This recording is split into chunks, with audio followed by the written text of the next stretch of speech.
আমি ঠিক তৈরি ছিলাম না যে আমাকে কিছু কথা বলতে হবে, আর আমিও চেষ্টা করি যতটা কম বলা যায়, কারণ আমি মাইকে উঠলি শ্যালগুলো এত পরিমাণ হুক্কা করছে, ওদের চিৎকার দেখে আমারও দয়া হচ্ছে যে ওরা একটু সুযোগ পাক, ওরা একটু বিশ্রাম পাক। এই শ্যালের হুক্কা হওয়া শুনে শুনে না আমার ওখানে একটু অভ্যেস মারা হয়ে গেছে। বলি ওরাও কতটা হুক্কা হওয়া করতে পারে, ওদের ফিল্টার কতটা তলায় আছে আমার একটু দেখার দরকার। রব্বুল আলামিন কোরআন শরীফের অপর একটা জায়গায় বর্ণনা করে বলেছেন, আমার আল্লাহ আমাদের জ্ঞান চক্ষু খোলাবার জন্য রব্বুল আলামিন আল্লাহ কোরআনের ভিতরে বলেছেন, ওয়ালা তাকুলু লিমান ইউকতালু ফি সাবিলিল্লাহি, এই পৃথিবীর ইমানদার মানুষেরা সেই সমস্ত মানুষদিগকে তোমরা কোনো দিনের জন্য মরা বলবে না, কোনোদিন তাদেরকে মৃত বলবে না, যারা আল্লাহর রাস্তায় জীবন উৎসর্গ করেছেন, আল্লাহ পাকের জন্য জীবন যারা কোরবানি দিয়েছেন। ওয়ালা তাকুলু লিমান ইউকতালু ফি সাবিলিল্লাহি আমওয়াতা, আল্লাহর পথে যারা জীবন কোরবানি দিয়েছেন তাদেরকে তোমরা কখনো মরা বলো না। ওয়ালা তাকুলু লিমান ইউকতালু ফি সাবিলিল্লাহি আমওয়াতা বাল আহইয়াউ ওয়ালাকিন লা তাশউরুন, আমি আল্লাহ বলছি ওরা জীবন্ত, আমি আল্লাহ বলছি তারা জীবন্ত, ওরা মৃত্যুর পরেও কঠিন কবরের ভিতরে আমি আল্লাহ তাদের এমন কায়দায় জীবন্ত রেখে দিই, পৃথিবীর জীবন্ত মানুষেরা ওদের জীবন্ত থাকাটা কোনো দিনের জন্য বুঝতে পারে না। সচিন তেন্ডুলকর ছক্কা মারলে তারপর সুবহানাল্লাহ বলবেন? ধর্মসভায় কখনো সুবহানাল্লাহ বলতে হয়? এখনো এই জ্ঞান আপনাদের দিতে না পারার জন্য আমি একটু 3 বার উদ্বোস করে নেব। কান ধরিস বল ওঠো একটু 3 বার। তাহলে আজ যেন জীবনে কোনোদিন সুবহানাল্লাহ কারুর শেখাতে হয় না। আনন্দ হলে, ইমানদারের চোখে আনন্দ হলে সুবহানাল্লাহ বলাটা ইমানদারের ঠোঁটের অলংকার। আর মঞ্চে যারা থাকে এরা তো শবে বরাতের রোজা করে না, পাবলিকের করতে বলে ওরা ভাঙি দেয়। ওরা সুবহানাল্লাহ না বললে দোষ নেই, আপনারা বললে একটু দোষ। এখন দেখি এই নোড়ায় যদি থেত হয়ে এইবার থেকে একটু বলে। আল্লাহ বললেন সেই সমস্ত মানুষ যারা দিনের পথে, ইসলামের পথে জীবন কোরবানি দিয়েছেন ওদের তোমরা মরা বলো না, আমি আল্লাহ বলছি আহইয়াউন, ওরা জীবন্ত, ওয়ালাকিন লা তাশউরুন, আর এই সমস্ত মানুষ মরার পরেও কবরে কি করে জ্যান্ত থাকে, পৃথিবীর জ্যান্ত মানুষেরা ওদের জীবন্ত থাকাটা কখনো বুঝতে পারে না। সুবহানাল্লাহ। আমরা যতই ভাবি যে কি করে আছে কবরের ভেতরে জিন্দা, তাহলে খায় কি, হিসু লাগলি কোথায় যায়, ওদের কি টয়লেটের দরকার হয় না, গা হাত পাস হয় কোথায়, এত শীতে কি কবরে গিজার টিজার আছে নাকি? জ্যান্ত মানুষ ভেবে চিনতে তাদের জীবন্ত থাকাটা কোনো মতেই বুঝতে পারবে না। ওয়ালাকিন লা তাশউরুন, এরা যতই ভাবুক এদের সব ভাবনা বিফল হবে, ওদের যুক্তিতর্ক বুদ্ধি দিয়ে ওরা ভাবতে অপারগ। শুধুমাত্র আমি আল্লাহ বলেছি এই কথাটার উপরে বিশ্বাস করি, তারাও বিশ্বাস করবে। আমার জ্ঞানে, আমার কাগজে, আমার মগজে, আমার আকলে, আমার বিবেকে আমি বুঝতে না পারলেও আল্লাহ যখন বলেছেন তারা জ্যান্ত, তো আমি ইমানদার বলছি আমার আল্লাহ বলেছেন জ্যান্ত, তো তারা অবশ্যই কবরের মাটিতে জীবন্তই আছেন। সুবহানাল্লাহ। মানুষের মগজ দিয়ে সব জিনিস বোঝা যায় না, সব জিনিস বোঝা যায় না। অন্ধের মতো দুটো জায়গায় বিশ্বাস করতে হয়। আমি একবারও বলবো না যে আপনি আমাকে অন্ধের মতো বিশ্বাস করুন, আমি একবার বলবো না ওলি, আল্লাহ, গৌস, কুতুব, সুফি, দরবেশ, ইমাম, মুয়াজ্জিন, খতিব, মুসল্লি, ডাক্তার, মাস্টার, ইঞ্জিনিয়ার, এদের কাউকে অন্ধের মতো বিশ্বাস না করলে ঈমান যায় না। কিন্তু আল্লাহ আর আল্লাহর নবীকে অন্ধের মতো বিশ্বাস না করলে বেঈমান হতে হয়। শুধু এই দুটো জায়গা, যুক্তি, তর্ক, বুদ্ধি, বিবেক, জ্ঞান, গরিমা সমস্ত কিছুকে জলাঞ্জলি দিয়ে আল্লাহ যা বলেছেন সেটা সঠিক, আল্লাহ রসুল যেটা বলেছেন সেটাও সঠিক। এই দুইটা জায়গা ছাড়া পৃথিবীর আর কোনো জায়গায় আমি অন্ধ হতে রাজি না। আমার কথা কি ক্লিয়ার? অন্য লোক কথা বললে একটু যাচাই করব, বাছাই করব। একজন বললে এটা কোরআনে আছে, আমি একটু দেখে নেব 30 পারার ভেতরে আছে না 32 পারার বাইরে আছে। কথা বোঝেননি? আজকাল এমন এমন আয়াত পড়ে ব্যাখ্যা হচ্ছে যা 30 পারার ভেতরে পাওয়া যাবে না। জিবরাইলি যদি জিজ্ঞেস করা হয়, হুজুর তুমি তো আল্লাহর আরশ থেকে কোরআন নিয়ে এসেছিলে, তা দেখো দিন এইটা করবে তোরা আছে? জিবরাইল বলল আমি তো এরকম আনিনি, ওরা কোথায় পেয়েছে? আরবিতে বলছে তো পাবলিক ভাবছে কি যে আরবিতে যখন হচ্ছে তাহলে কোরআন শরীফ, কিন্তু আমার যখন আল্লাহ কিঞ্চিত পরিমাণ চোখ দিয়েছে, আমি একবার দেখে নেব যেটা 30 পারার ভেতরে না 32 পারার বাইরে। এখন বহু বক্তাদেরকে আমরা 30 পারার বাইরে এরকম পড়তে শুনছি। এখানে আমি অন্ধ হতে রাজি না। আল্লাহর কালামে যেটা আছে, রাসূলুল্লাহর হাদিসে যেটা আছে, আল্লাহর নবী যা বলেছে সেই জায়গাটাতেও আমি অন্ধ, আমি অন্ধ, আমি অন্ধ। যুক্তিতর্ক বুদ্ধি বিবেককে সব কিছুকে আমি মাইনাস করে দিয়ে আল্লাহর নবীর কথাগুলো আমি অন্ধের মতো বিশ্বাস করে দেব। একটু জোরে হবে না? ফুরফুরা পীর সাহেব কেবলার মতো মানুষ, তিনিও একটা টাইমে কথা বলেছেন। আমার ভক্ত মুরিদ আলেম ওলামাগণ অনেকে অনেক কিতাব রচনা করেছেন। সেই সমস্ত কিতাবের যে সমস্ত বিষয়গুলো শরীয়তের মানদণ্ডে আছে সেগুলো আপনারা মানিবেন, যেগুলো শরীয়তের খেলাফ হয়েছে সেগুলো আপনারা মানবেন না। তাহলে দাদা হুজুর কেবলাও কিন্তু কোনো আলেম ওলামার কাছে অন্ধ হতে বলেননি, অন্ধ হতে বলেননি। চোখ আছে, দেখে নাও। রব্বুল আলামিন আল্লাহ কোরআন শরীফের ওপর একটা জায়গায় বলেছেন, ওয়ালা তাহসাবান্নাল্লাযীনা কুতিলু ফী সাবিলিল্লাহি আমওয়াতা বাল আহইয়াউন ইনদা রাব্বিহিম ইরযাকুন। রব্বুল আলামিন বলেছেন, এই পৃথিবীর মনুষ্য জাতি, ওয়ালা তাহসাবান্নাল্লাযীনা কুতিলু ফী সাবিলিল্লাহি আমওয়াতা, যে সমস্ত মানুষেরা আল্লাহর পথে যারা জীবন উৎসর্গ করেছেন, আল্লাহর রাহে যারা জীবন কোরবানি দিয়েছেন, ওদের তোমরা মরা বলা তো দূরের কথা, ওদের মরা বলে কখনো ধারণা করো না। ওরা মরা এই ধারণাটুকু কখনো তোমরা করো না। মরা তো কখনোই বলবে না, মরা বলে কখনো ধারণাও করতে পারো না। বাল আহইয়াউন, আমি আল্লাহ বলছি, আমার জমিনের মাটির কবরের ভিতরে আমি আল্লাহ তাদের জিন্দা রেখেছি।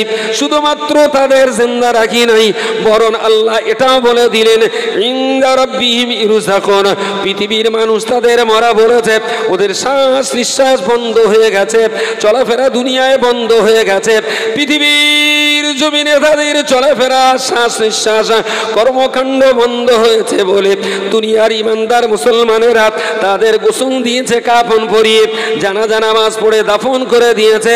আমি আল্লাহ বলছি, দুনিয়ার শ্বাস প্রশ্বাস চলাফেরার কাজকর্ম বন্ধ হলেও আমি আল্লাহর সাথে আমার ওই সমস্ত ওলি বান্দাদের আত্মিক সম্পর্ক কখনো বন্ধ হয়নি। তাই পৃথিবীর মানুষ তাদের মরা বলেও কবরস্থ করে দিলেও আমি আল্লাহ পাক রব্বুল আলামিন বলছি, ইনদা রাব্বিহিম ইরযাকুন। জগতের মানুষ তাদের কবর দিয়েছে, আমি আল্লাহ পাক রব্বুল আলামিন ওই সমস্ত আল্লাহওয়ালা বান্দাদের কবরের ভিতরে আমার পক্ষ থেকে রুটি রুজি রেজেক দিয়েই আমি আল্লাহ কবরের মাটিতে তাদেরকে খাইয়ে থাকি। ইনদা রাব্বিহিম ইরযাকুন, আল্লাহর পক্ষ থেকে তারা রিজিক পায়। কাদের জন্যে? ইসলামের জন্যে যারা জীবন কোরবানি দিয়েছেন, ইসলামের জন্যে যারা জীবন উৎসর্গ করেছেন। একেবারেই সরাসরি কোনো শহীদ বান্দার কবর বলতে যেটা আমরা দেখেছি, যারা হাজী সাহেব মক্কা শরীফে মদিনা শরীফে যান, তারা একেবারে সরাসরি সৈয়দুস শুহাদা হযরতে হামজা রাদিয়াল্লাহু আনহুর কবর তারা জিয়ারত করার সুযোগ পান। আরও অনেক শহীদ আছে, তার পাশেই রয়েছেন মুসাআব বিন উমাইর রাদিয়াল্লাহু আনহু। এই সমস্ত ওলি আল্লাহদের মাজার বা শহীদ বান্দাদের মাজার জিয়ারত করার সুযোগ হাজি বান্দাদের নসিবে হয়। যারা দেশ সফর করেছেন তারা পৃথিবীর হয়তো বা আরও অনেক অনেক শহীদ বান্দাদের কবর জিয়ারতের সুযোগ পেয়েছেন। আমাদের থেকে অনেক আগে আমাদের কাছাকাছি হাড়োয়ার সৈয়দ আব্বাস আলী গাজী রাহিমাহুল্লাহ, তিনি ইসলামের বাতি জ্বালাবার জন্যে শাহাদাত বরণ করেছিলেন। তার মাজার হাড়োয়াতে আছে।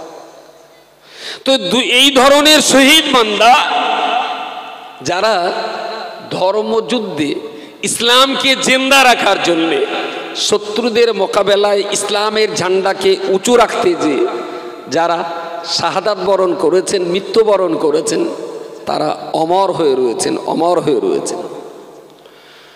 ফুরফুরা শরীফের দাদা হুজুর পীর কেবলা রাহিমাহুল্লাহকে আমরা শহীদ বান্দা বলি না। তিনি যুগশ্রেষ্ঠ মুজাদ্দিদ ছিলেন।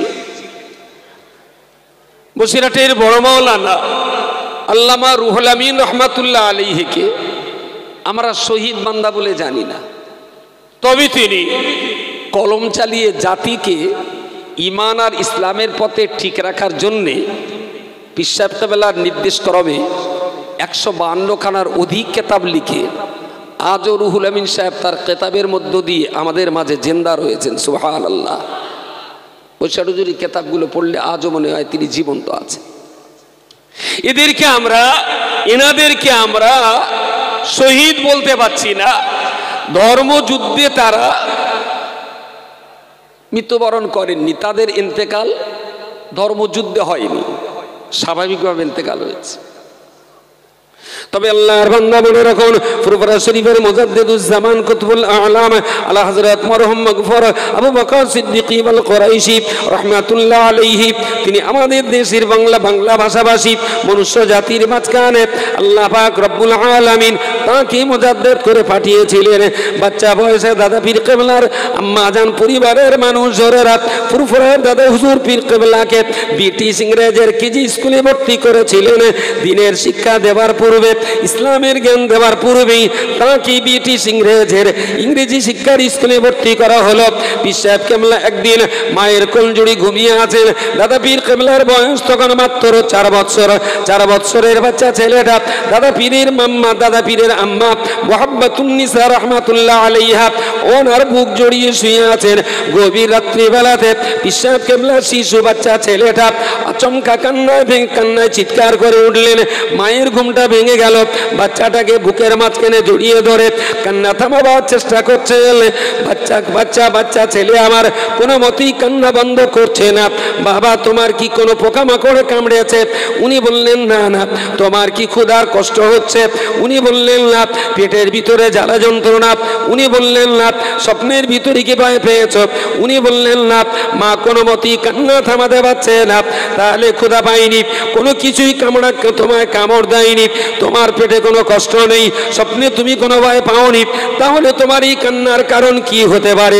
দাদা পীর কেবলা 4 বছরের বাচ্চা ছেলেটা আবু বকর তার মায়ের কোল জড়িয়ে গলা জড়িয়ে বললেন, আম্মু, আমি আজ রাত্রিবেলাতে আপনার বুক জড়িয়ে আমি ঘুমিয়েছিলাম। গভীর ঘুমের ভিতরে আমি আচ্ছন্ন ছিলাম। হঠাৎ করে স্বপ্ন যোগে দেখতে পেলাম আমাদের গ্রামে একজন মাইয়িত হয়েছে, তার জানাজা নামাজ পড়া হবে। আমি শুনতে পেলাম এই জানাজার ইমামতি করবেন দিন ও দুনিয়ার বাদশা সাইয়্যিদানা নবিয়ানা মুহাম্মদুর রাসূলুল্লাহ সাল্লাল্লাহু আলাইহি ওয়াসাল্লাম, তিনি জানাজার ইমামতি করবেন। আমি আর কালাম বিলম্ব করলাম না, আমিও তার পিছনে জানাজা নামাজ পড়ার জন্য জানাজার কাতারে দাঁড়িয়ে গেলাম। আমার মনে একটু ইচ্ছা হলো, নবী পাক যখন এই জানাজার ইমামতি করবে, আমি 4 বছরের বাচ্চা ছেলেটা আমি যে কোনো উপায়ে রাসূলুল্লাহর সঙ্গে একটু সাক্ষাৎ করব।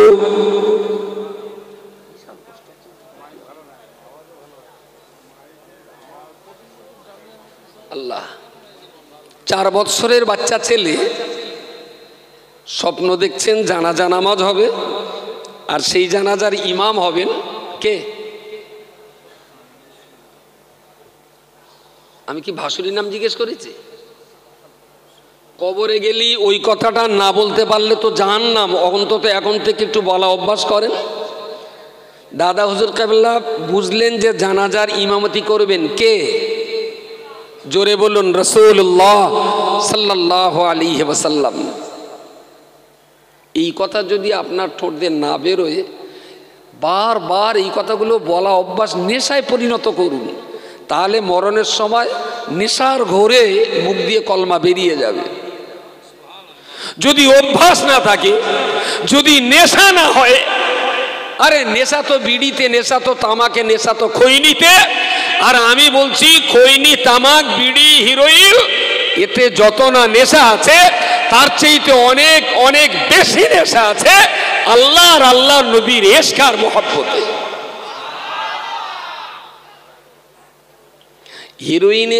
হিরোইনের নেশা ছাড়ানো যতটা সহজ, বাকায়দা একজন নামাজির নামাজ ছাড়ানোটা অতটা সহজ না। আমার কথা বলা যায়নি? একজন বাকায়দা নামাজিকে, যিনি 14 বছর 12 বছর থেকে নামাজ ধরেছেন, 70 বছর পর্যন্ত নামাজ পড়েছেন, এইরকম একটা নামাজি লোককে বলবেন তিনি 5 দিনে, একদিনের 5 ওয়াক্ত নামাজ ছাড়ুন, 1 লাখ টাকা দেবো, ছাড়ে কি? আমার কথা বোঝা যাচ্ছে? নামাজি লোকের 1 লাখ টাকা দিলে একদিন নামাজ বন্ধ করবে বলে মনে হয়? হিরোইনকে, হিরোইন খোরের 1 লাখ টাকা দেবেন, বলবেন ঠিক আছে 24 ঘন্টা খাবো না। নেশা বেশি কার? নেশা বেশি কিসের?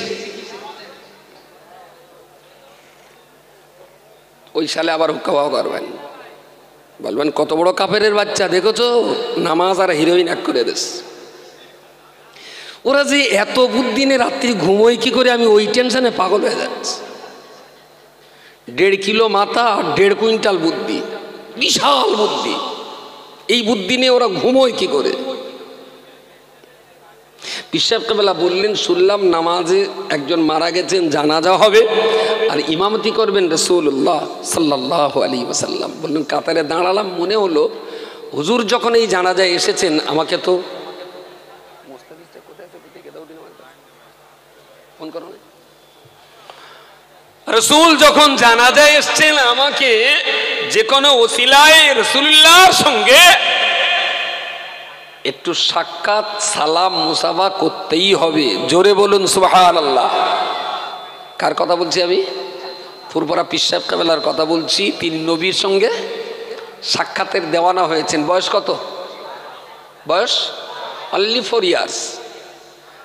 আমাদের দেশে বৈশাখ জ্যৈষ্ঠ মাসে বৃষ্টি হলে 4 বছরের ছেলে প্যান খুলে পানিতে ফুটবল খেলে, প্যান খুলে, তার মানে তার তখন ইজ্জত সম্মান বোঝে না। যে রাজ্যের 4 বছরের বাচ্চা প্যান খুলে পুকুরে গোসল করে, সেই রাজ্যের আর একটা 4 বছরের বাচ্চা সে স্বপ্নে নবীর জিয়ারাতের পরিকল্পনা আঁটছেন। বলুন সুবহানাল্লাহ, সুবহানাল্লাহ। আমি দাদা হুজুরের কবর দেখে চিনি নি। দাদা হুজুরের কবরের গম্বুজ আর মিনার দেখে আমরা হুজুর চেনা লোক না। আমরা বইয়ের অক্ষরের ভিতর দিয়ে পীর আর মুর্শিদ ওলি আল্লাহদের চেনার চেষ্টা করি, কবর দেখে না। যারা ইট পাটকেল দেখে পীর বোঝে, তাদের বক্তব্য ইট পাটকেল পেনাই হয়। ওরা বিরাট বড় গম্বুজ দেখলে মনে করে তাহলে বিরাট বড় পীর, ছোট পেনা গম্বুজ দেখলে ভাবে এটা খুব ছোট পীর। ওরা গম্বুজটাই চেনে। ওলি আল্লাহকে চিনতে গেলে কবরের গম্বুজ, মিনার, ইট পাটকেল, সিমেন্ট, বালি, মাটি আর রড দেখে চেনা যায় না। ওর ভিতরে শুয়ে থাকা মানুষটাকে কেতাবের পৃষ্ঠা দিয়ে চিনতে হয়। প্রিয় শ্রোতা মণ্ডলী, মনে রাখুন, মা কান্না থামিয়ে মাকে বললেন, আম্মু আমি জনগণের ভিড় ঠেলে ঠেলে একেবারেই সামনে চলে গেলাম। যে জায়গাটায় গ্লাসের খাটিয়া রাখা আছে, আমি ওই জায়গায় পৌঁছে গিয়ে লক্ষ্য করে দেখলাম দিন ও দুনিয়ার বাদশা সাইয়্যিদুনা নবিয়্যিনা মুহাম্মদুর রাসূলুল্লাহ সাল্লাল্লাহু আলাইহি ওয়াসাল্লাম জানাজার ইমামতি করার জন্য তিনি অপেক্ষায় রয়েছেন। আমি একেবারেই রাসূলুল্লাহর সামনে যে বিশ্ব নবী মুহাম্মদুর রাসূলুল্লাহর চেহারার দিকে তাকিয়ে আমি একটু আওয়াজ করে বললাম, আসসালাতু ওয়াসসালামু আলাইকা ইয়া রাসূলুল্লাহ। আমি যেই না নবীকে সালাম করলাম, নবী আমার থেকে মুখটা ঘুরিয়ে নিলেন অন্যদিকে। আমি আমি মনে মনে বড় কষ্ট পেলাম। আমি রাসূলুল্লাহকে সালাম করলাম, রাসূলুল্লাহ আমার সালামের জবাব না দিয়ে কেন কি কারণে আমার থেকে চেহারাটা অন্যদিকে ঘুরিয়ে নিলেন। আমি আবার ঘুরে ঘুরে রাসূলুল্লাহর সামনে দাঁড়ালাম, রাসূলুল্লাহ চেহারার দিকে তাকিয়ে আমি দ্বিতীয়বারের জন্য সালাম করলাম। নবী আমার চেহারাটা আবার ঘুরিয়ে নিলেন। আমি তৃতীয়বার আবার রাসূলুল্লাহর সামনে দাঁড়ালাম, কিন্তু দুইবার সালাম করলাম, রাসূলুল্লাহ সালামের জবাব দিলেন না, বরং মুখটা ঘুরিয়ে নিলেন। আমি তৃতীয়বার নবীর সামনে বেয়াদবি করা আমার পক্ষে সম্ভব হলো না। আবার সালাম করলে আবার যদি রাসূলুল্লাহ মুখটা ঘুরিয়ে নেন, আমার ক্ষেত্রে রাসূলুল্লাহর ক্ষেত্রে আমার দ্বারায় বড় বেয়াদবি করা হয়ে যাবে। আমি আবার রাসূলুল্লাহর সামনে দাঁড়িয়ে বললাম, ইয়া রাসূলুল্লাহ, ইয়া হাবিবাল্লাহ, আমি আবু বকর, মাত্র 4 বছর আমার বয়স, আমি আপনাকে সালাম করেছি, আমি দুইবার সালাম করেছি, আমার থেকে আপনি মুখটা ঘুরিয়ে নিয়েছেন। হুজুর, আমি জানতে চাইছি আমার কোন দোষের কারণে, কোন অপরাধের কারণে, কোন ত্রুটির কারণে আমার থেকে আপনি মুখটা ঘুরিয়ে নিলেন। ইয়া রাসূলুল্লাহ, ইয়া হাবিবাল্লাহ, আমি যতদূর জানতে পেরেছি 4 বছর বয়সের ছেলেরা যত রকমের অন্যায় আর পাপ করুক না কেন, আল্লাহ পাক রব্বুল আলামিন 4 বছরের নাবালকের পাপের খাতা খোলেন না, আল্লাহ তাদেরকে আগাম ক্ষমা করে রেখেছেন। ইয়া রাসূলুল্লাহ, ইয়া হাবিবাল্লাহ, আমি আবু বকর, আমার যদি কোনো দোষ ত্রুটি আপনার কাছে ধরা পড়ে, স্বয়ং আল্লাহ পাক তো 4 বছরের বাচ্চার গুনাহ লেখেন না, আপনি কি আমি আবু বকরের 4 বছরের ত্রুটি মাফ করতে পারেন না? হুজুর, আমার বয়স তো মাত্র 4 বছর, সত্যি কি আমি অপরাধী? আপনি আমার সালামের জবাব না দিয়ে দুবার ঘুরে গেছেন। সত্যি যদি আমি অপরাধী হই, তাহলে আল্লাহ তো নাবালকের গুনাহ আগাম ক্ষমা করে রেখেছেন, আপনি কি আমাকে ক্ষমা করা যায় না? পিসাব কেবলা মাকে বললেন, আম্মু, আমি যেই না রাসূলুল্লাহকে এই কথাটা বললাম, নবী আমার বুকের মাঝখানে জড়িয়ে ধরে বললেন, বাবা আবু বকর, আমায় বুকের ভিতরে জড়িয়ে ধরে বললেন, বাবা আবু বকর, আমি নবী মুহাম্মদুর রাসূলুল্লাহ সাল্লাল্লাহু আলাইহি ওয়াসাল্লাম, আমি কেন তোমার উপরে ক্ষোভ করতে যাব? আমি কেন তোমার উপরে রাগ করব? কেনই বা তোমার ত্রুটি আমি ধরতে যাব? আসলে তো আমার চেহারা দেখলে আমার বড় কষ্ট হয়, তুমি আমার সামনে আসলে আমার বড় কষ্ট হয়, কারণ আমি জানতে পেরেছি আল্লাহ পাক রব্বুল আলামিন তোমার মতো আবু বকরের দ্বারাতে এই বাংলার লক্ষ কোটি জাহান্নামের পথের প্রতীক বান্দাদিগকে আমার আল্লাহ পাক রব্বুল আলামিন তোমার দ্বারাতে আমার আল্লাহ কোটি কোটি জাহান্নামী বান্দাদিগকে আল্লাহ পাকের জান্নাতের রাস্তা ধরিয়ে দেবেন। জোরে সোরে বলুন সুবহানাল্লাহ। তোমার দ্বারাতে আল্লাহ লক্ষ কোটি মানুষকে জাহান্নামের পথ থেকে জান্নাতের পথ দেখাবেন, অথচ তোমাকে তোমার পরিবারের মানুষজন চাকরি করে মোটা পয়সা রোজগার করবার ইচ্ছা নিয়ে ব্রিটিশ গভর্নমেন্টের কেজি স্কুলে ভর্তি করেছে দিন ছাড়াই। তাহলে আল্লাহর ইচ্ছা আছে তোমার দ্বারাতে বেদিনদেরকে দিনের পথ দেখাবেন, কিন্তু যে লাইনে পড়াশোনাটা শুরু হয়েছে এই লাইনে পড়াশোনা করে তো বেদিনকে দিনের পথ দেখানো যাবে না। জাহান্নামীদেরকে জান্নাতের পথ দেখাতে গেলে তো কোরআনের জ্ঞান দরকার, হাদিসের জ্ঞান দরকার, নাহু সারফের জ্ঞান দরকার, আকায়েদের জ্ঞান দরকার। সেই লাইনে তো তুমি পড়াশোনা করোনি, কিন্তু আল্লাহর ইচ্ছা রয়েছে তোমার দিয়ে দিনের অনেক খেদমত নেবেন। তাই তোমার দেখলে না আমার খুব কষ্ট হয়, তোমার উপরে আমার কোনো ক্ষোভ নেই, আমার কোনো অভিযোগ নেই, আমি কোনো অসন্তুষ্ট না, দেখলে শুধু একটু কষ্ট হয়, তাই মুখটা দুবার ঘুরিয়ে নিয়েছিলাম। দুঃখ করো না বাবা। পিসাব কেবলা বললেন, ইয়া রাসূলুল্লাহ, ইয়া হাবিবাল্লাহ, তাহলে কোন রাস্তা অবলম্বন করলে পরে, কোন পথ ধরলে পরে আপনি আমার থেকে আর মুখ ঘুরিয়ে নেবেন না? ওই রাস্তাটা কি একটা বারের জন্য আমায় বলে দেবেন? নবী আমার বললেন, বাবা আবু বকর, তুমি তোমার মাকে বলবে তুমি দুনিয়াবি লেখাপড়া অবশ্যই শিখবে, তার আগে তোমাকে কোরআন শিখতে হবে, হাদিস শিখতে হবে, আকায়েদের মাসলা মাসাইল শিখতে হবে, ফতোয়া ফারায়েজ শিখতে হবে, দিনের বড় জ্ঞানী পণ্ডিত তোমাকে হতে হবে, তবে তো তুমি দেশের জনগণকে জাহান্নামের পথ থেকে জান্নাতের রাস্তা দেখাতে পারবে। আল্লাহর বান্দা মনে রাখুন, মুফতি সাহেব কেবলা বললেন, ওই রকম অবস্থাতে আমার ঘুমটা ভেঙে গেল। ও আম্মু, আমি আপনার কাঁদছিলাম অন্য কোনো কারণে নয়। আমার কান্নার একমাত্র কারণ হলো আপনারা আমাকে ব্রিটিশ গভর্নমেন্টের কিন্ডারগার্টেন স্কুলে আমায় ভর্তি করে দিয়েছেন। আমি নিশ্চিত ওই জ্ঞান অর্জন করতে পারি, তবে রাসূলুল্লাহর পরামর্শ মতো আমাকে কোরআনের তাফসীরের জ্ঞান অর্জন করতে হবে, নবীর পরামর্শ মতো হাদিসের জ্ঞান আমায় অর্জন করতে হবে, রাসূলুল্লাহর পরামর্শ মতো ইলমে আকায়েদের জ্ঞান অর্জন করতে হবে, নবীর পরামর্শ মতো উসুল আর উসুলে হাদিসের জ্ঞান আমায় অর্জন করতে হবে, রাসূলুল্লাহর পরামর্শ মতো ফরায়েজ এবং ফতোয়ার জ্ঞান আমায় অর্জন করতে হবে।